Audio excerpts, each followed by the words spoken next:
तो दोस्तों, स्टोरी की शुरुआत में अमित को ज्योति के साथ रोमांस करते हुए दिखाया गया है, जहां पर वो उसके साथ खूब पलंग तोड़ता है और उसकी गुफा की अच्छे से खुदाई करता है। जिसके बाद अमित उसे अपना लॉलीपॉप भी खिलाता है। सुबह होने पर डॉक्टर को सौम्या के साथ में दिखाया जाता है, जहां पर वो उसके साथ जबरदस्ती रोमांस करने की कोशिश कर रहा होता है। तब सौम्या बोलती है, आपने तो बोला था ना कि बस हम एक बार ही करेंगे, लेकिन अब ये क्या है? जिस पर डॉक्टर बोलता है, हाँ मैंने तो सोचा ही यही था, लेकिन अब ये दिल है कि मान ही नहीं रहा। तब सौम्या बोलती है, अब नरेंद्र जी की तबीयत बिल्कुल ठीक है, मुझे आपकी ये घटिया बात सुनने की अब जरूरत नहीं है। फिर वो डॉक्टर बोलता है, सौम्या समझदारी से काम लो। क्या तुम चाहती हो जो हमारे बीच हुआ है वो सबको पता चल जाए और तुम्हारा चरित्र सबकी नजरों में गंदा हो जाए और दोबारा किसी को मुंह दिखाने के लायक भी ना बचो? उसकी ये बात सुनकर सौम्या वहां से जाने लगती है, लेकिन डॉक्टर उसका हाथ पकड़कर अपनी तरफ खींच लेता है। तभी सौम्या को जोर से गुस्सा आ जाता है और वो एक कंटाप जोड़ के उसके कान के नीचे रख देती है और बोलती है,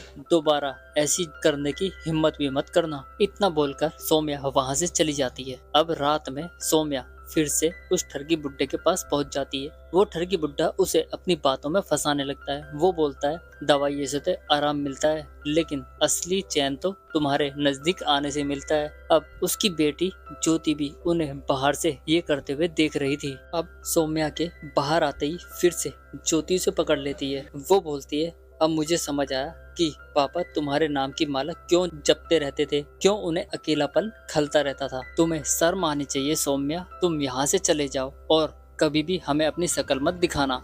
वो तो शुक्र है मैंने पापा का पहले ही इंतजाम कर लिया, वरना मैं तुम जैसी औरत के साथ अपने पापा को एक मिनट भी ना छोड़ूं। जिसके बाद सौम्या वहां से चली जाती है। तभी उसके बाप की एंट्री होती है और वो ज्योति पर चिल्ला कर बोलता है, इतनी गंदी बात बोलने से पहले तुझे सोचना चाहिए था ना। अब नेक्स्ट डे घर में फिर से एक बुड्ढे का ख्याल रखने के लिए सीमा नाम की औरत को दिखाया जाता है। वो आते ही बुड्ढे के साथ रोमांटिक होने लगती है। बुड्ढा बोलता है, ये सब बंद करो, मुझे ये सब पसंद नहीं है। तब वो बोलती है, अगर मैंने ये बंद कर दिया तो फिर आपको ठीक कैसे करूंगी? जिसके बाद वो बिना देरी किए ही बुड्ढे की मालिश करने लगती है और उसके साथ रोमांटिक होने लगती है। लेकिन बुड्ढा थोड़ा ज्यादा भाव खा रहा था, इसलिए वो मान नहीं रहा था। लेकिन सीमा भी कहाँ मानने वाली थी, वो तो बस अपना सिनेमा के दर्शन बुड्ढे को कराने लगती है और बुड्ढे का भी मूड बन जाता है। फिर होता है वो खेल शुरू जो अभी तक हमने सौम्या और ठरकी बुड्ढे का देखा था। सीमा